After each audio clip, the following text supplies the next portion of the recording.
So I am recording the session today for those who couldn't make it. Um, you should be seeing slides right now on your screen. So welcome to the Digital Preservation Services webinar series, part 1 of 4. I'm Courtney Mumma, the Services Manager at Texas Digital Library. And today is going to be an overview of our digital preservation services here at TDL.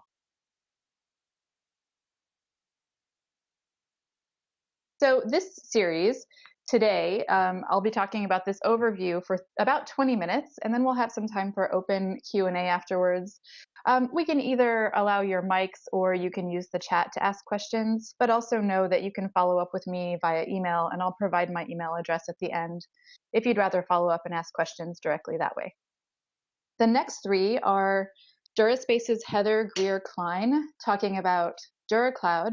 She'll also talk for 20 minutes and then allow for 10 minutes of question and answer.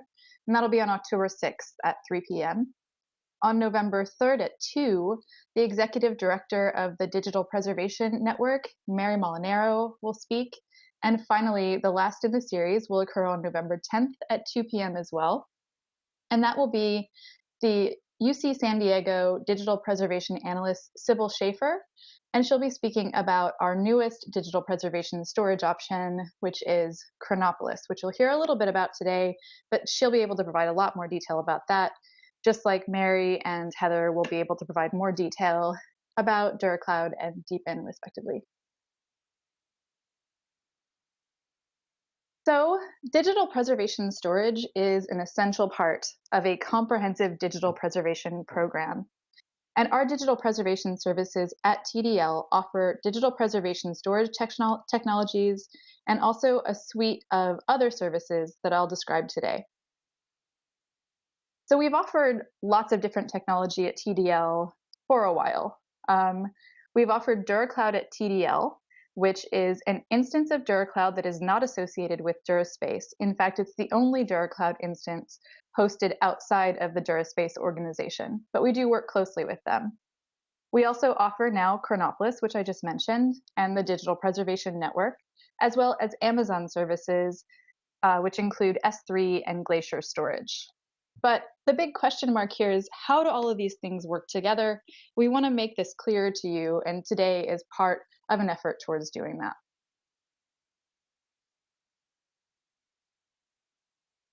So here's how it works. Basically, you have local digital preservation workflows and procedures that you use on your content, whether that content is in a special collection, in your archives, in your library, or coming from researchers. Once you've completed your local digital preservation workflows and procedures, you might need one of the options in digital preservation storage that we offer. If you opt in to using digital preservation storage via DuraCloud at TDL, the way it works is you use one of a couple of different tools that we have, a command line tool, and then also another tool that is called the DuraCloud Sync tool that allows for batch ingest. And basically, this allows you to easily sync your local content to designated storage locations, and then also view information about that stored content in a user-friendly TDL DuraCloud dashboard. So DuraCloud here at TDL is really functioning as your dashboard window into all of your digital preservation storage. And then from that DuraCloud dashboard, you can use any combination of Amazon S3, Glacier, Chronopolis, or DPN. So let's go a little deeper into all of those options. So I've created a grid that you can find at tdl.org/digital preservation, which is the home for our digital preservation services information. And I'm going to break this grid down. You'll see it as one grid on the website, but I've broken it down into 3 slides here so we can go a little deeper into it. So here, I'm showing you that the difference between Chronopolis and DPN and our Amazon options is fairly clear. The Amazon options are commercial storage, and both Chronopolis and DPN are rooted in the cultural heritage community, which we're all a part of. So we have our non-commercial options and our commercial options. Now I want to be clear that they're not complete analogs of each other. And I'll describe a little bit more about the differences between these options. The second part of the grid describes the geographic distribution of each of these digital preservation storage options. So Amazon S3 and Glacier are stored in Amazon East. Chronopolis and DPN are distributed across the United States. In the case of Chronopolis, your content will be in any 3 of the following technologically diverse partner nodes, including UC San Diego, TDL in Austin, the University of Maryland, and the National Center for Atmospheric Research. DPN offers also 3 distributed technologically diverse partner nodes, HathiTrust, AP Trust in Virginia, Chronopolis at UCSD, and then us at the Digital Preservation node. Finally, the grid shows file fixity and data integrity. And there are some notable differences here as well.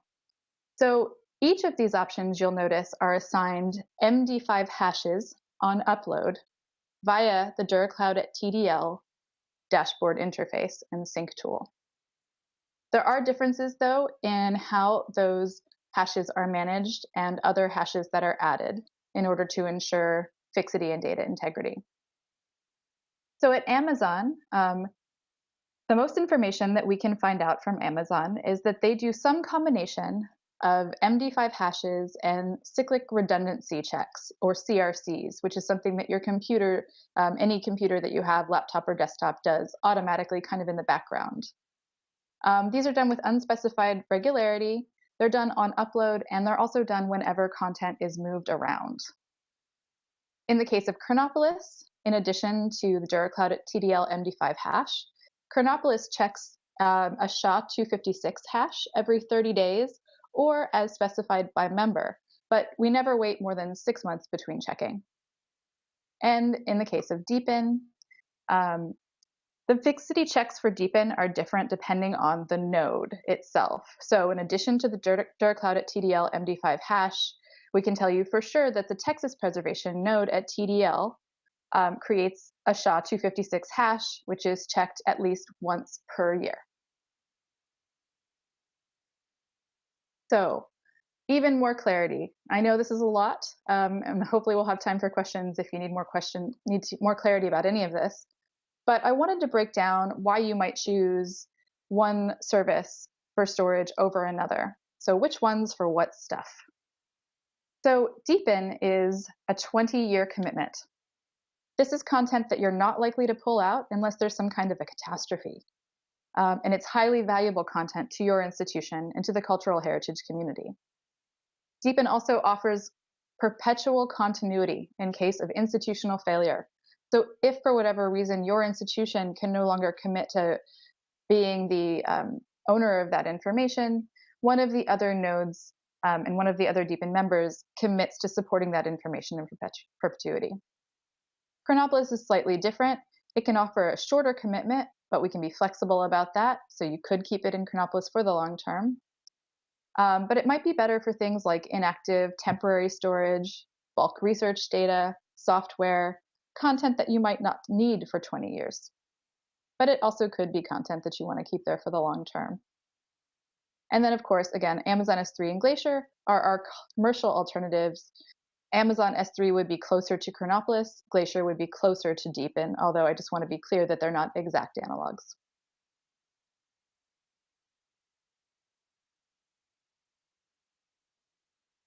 So I want to talk a little now about the way that digital preservation services storage costs and allotments work.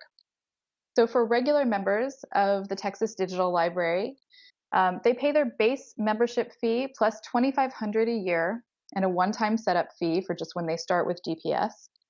And basically what this gets them is included 2 terabytes a year.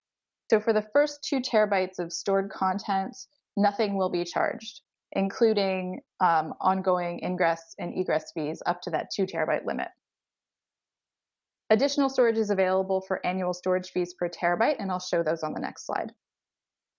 For non-member digital preservation affiliates, the cost for the service is $5,000 a year, and they get that 1 terabyte allocation instead of a 2 terabyte.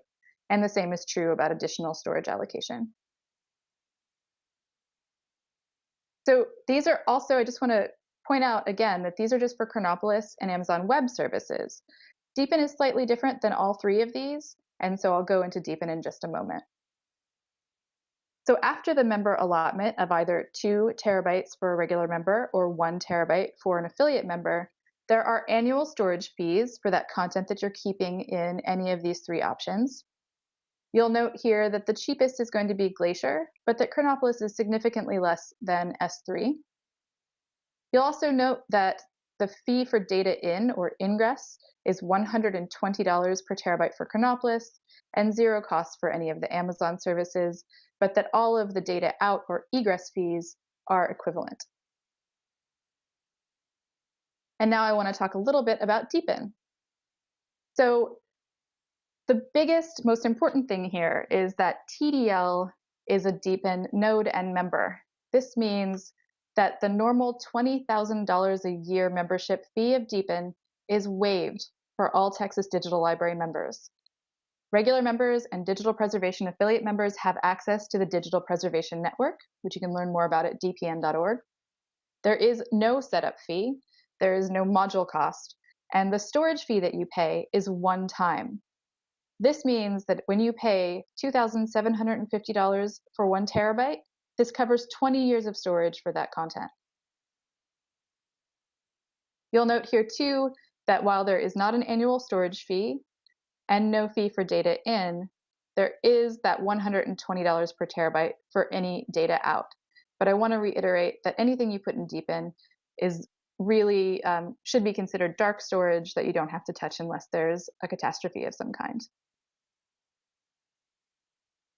Just to pull out a little bit once more and remind you, as TDL members, you have content. Once that content is prepared, you can enter it through DuraCloud at the Texas Digital Library into any of our 4 digital preservation storage options. Amazon Web Services options are S3 and Glacier, and then our cultural heritage community options are Chronopolis and DPN.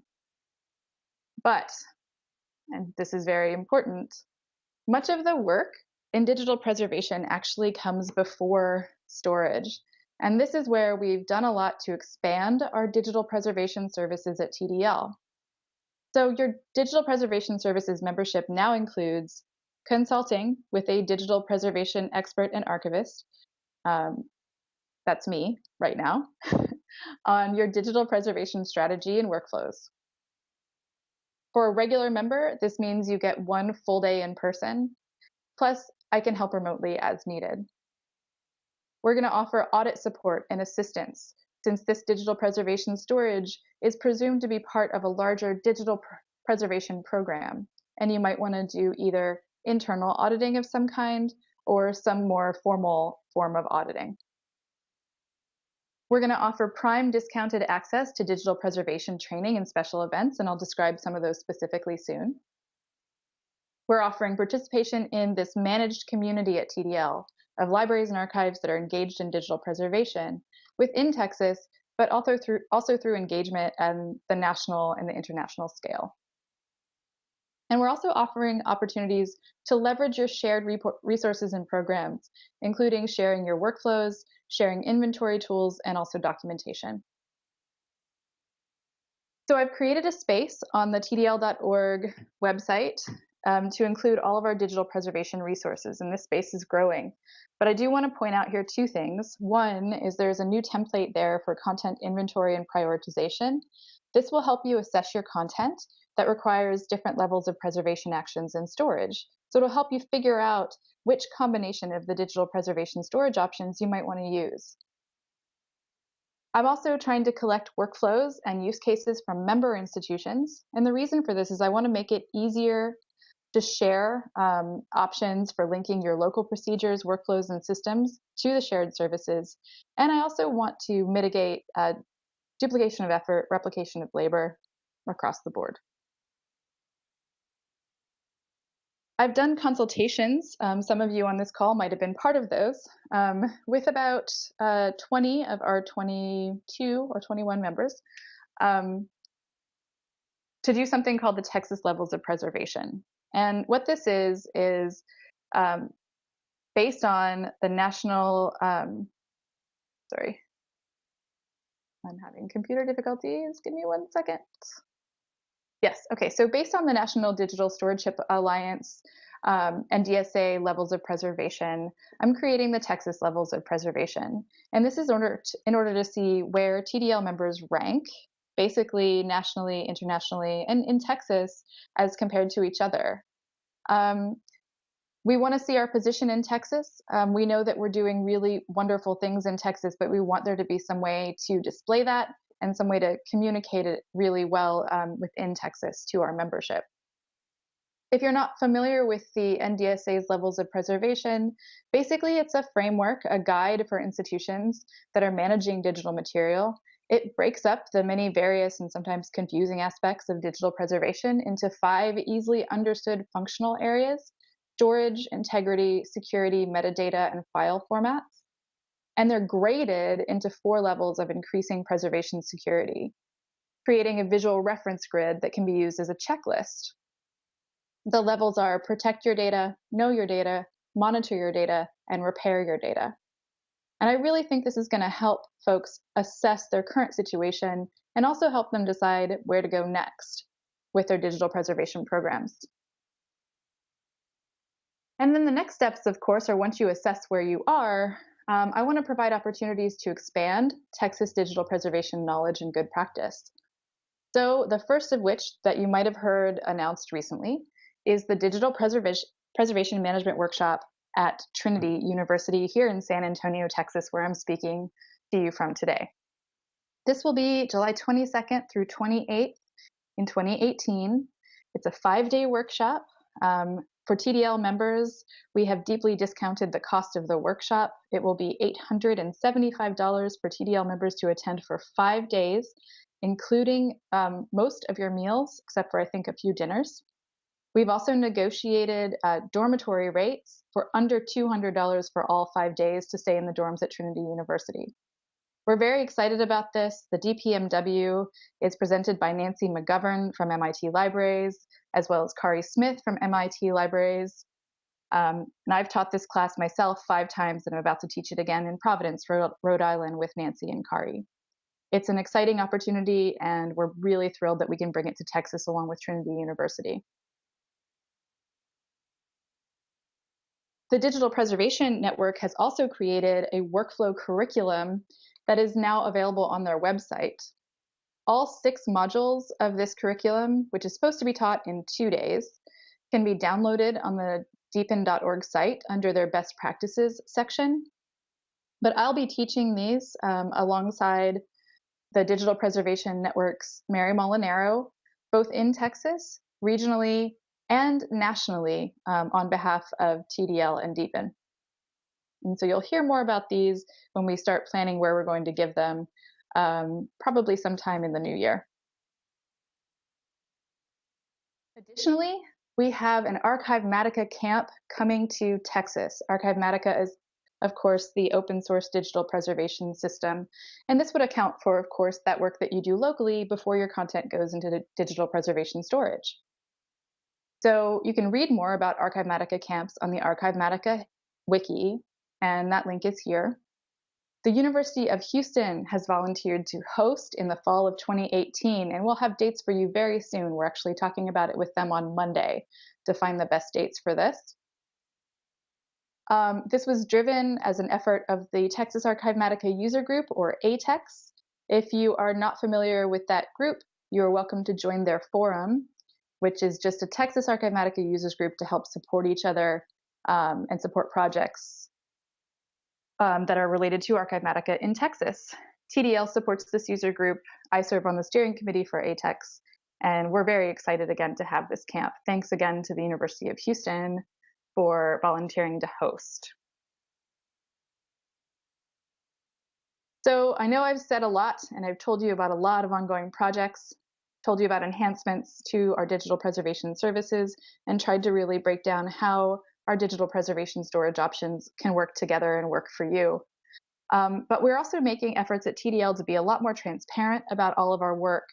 So what we've created is a digital preservation services roadmap that's on our website in the digital preservation services section at this URL that you see here. This roadmap is broken down into TDL's goals and aspirations in 3 sections: technical services, shared resources, and training. I welcome you to take a look at this roadmap, see what we're planning to do, and see what we would like to do. And please voice your interest in any of these topics. Feel free to email me and ask me questions about anything that we have listed there, and I'll do my best to keep it up to date as we add projects. So that's all I have today. I wanted to leave plenty of time for questions. You'll see my email here, c.muma@austin.utexas.edu. On Twitter, I'm LookoutHoney. If you ask a question to me there, I'll answer it, but I gotta be honest, I don't really tweet that much. I'm more of a lurker on Twitter. And there's also a new TDL digital preservation list. Right now we've got about 30 members, which is very exciting, but I'd love to see it grow. This is, again, another way for us to share in Texas. It's tdl.digipres@utlist.utexas.edu, and there are instructions here in these slides which we will share in the TDL repository afterwards. So that's all I have today. If you have questions, please ask them in chat. We have about 9 minutes left, and I would really love to answer your questions there. But if you also want to speak, feel free to unmute yourself. And thanks again for attending. I see one question about registration information and dates for the Digital Preservation Management Workshop at Trinity. Thanks, Lauren. I'm going to go back to that slide for you. There we go. So it's going to be July 22nd through 28th. It's going to be $875 for each TDL member. We found that we can arrange for 5 nights in the dorms for attendees for well under $200. I think it was $163 if you choose to stay in the dorms. And I want to point out that the $875 covers most of your meals as well. Registration, we have a pre-registration coming soon.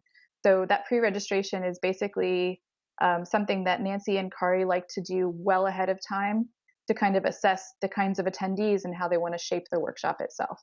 So we'll have that pre-registration ready next week, and it will go out via the digital preservation list that I pointed out, but also through TDL channels. Thanks for that question, Lauren, and thanks for attending. Any other questions?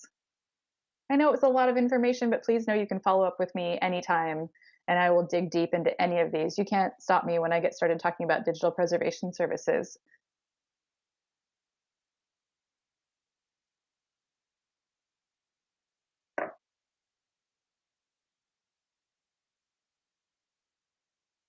Going to give like another minute for questions, and if you don't come up with something, I think we might end a little early today.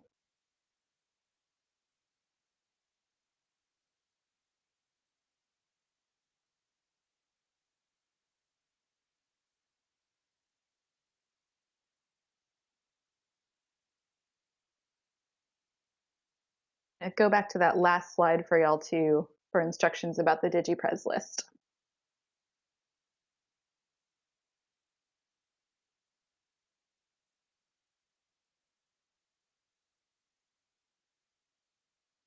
Okay, well, if there are no more questions, then I'm going to go ahead and call it and wish you all a happy rest of your Friday and a happy weekend. And thank you so much for coming. I'm really excited to talk more about this and to keep telling you about new developments over the next year or so for our digital preservation services. Oh, I have a question from Joseph. Yes.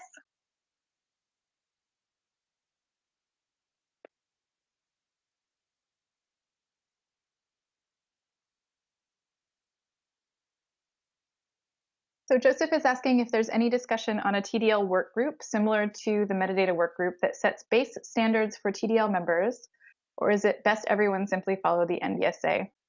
That's a really good question. So I alluded to standards and auditing, and that we would be happy to help with any standards and auditing. From my perspective and from the perspective then of digital preservation services at TDL, we think it's very important for institutions to make that decision themselves about how compliant they want to be with any particular standard, whether it's a trusted digital repository standard or the data seal of approval or some other standard.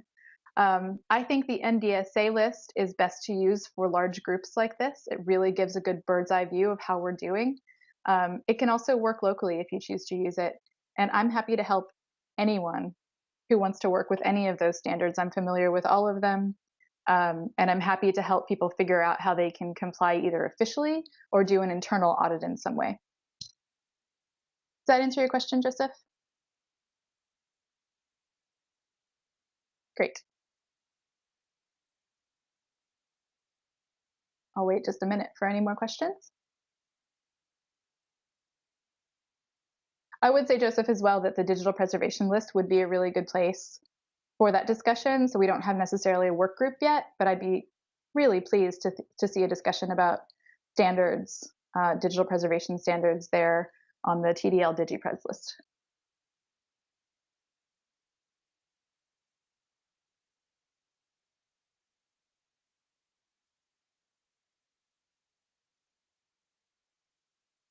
All right, everyone. Thank you again for attending. I really appreciate it, and I look forward to talking to you all individually about the services and storage that we offer towards digital preservation. Take care. Enjoy your weekend.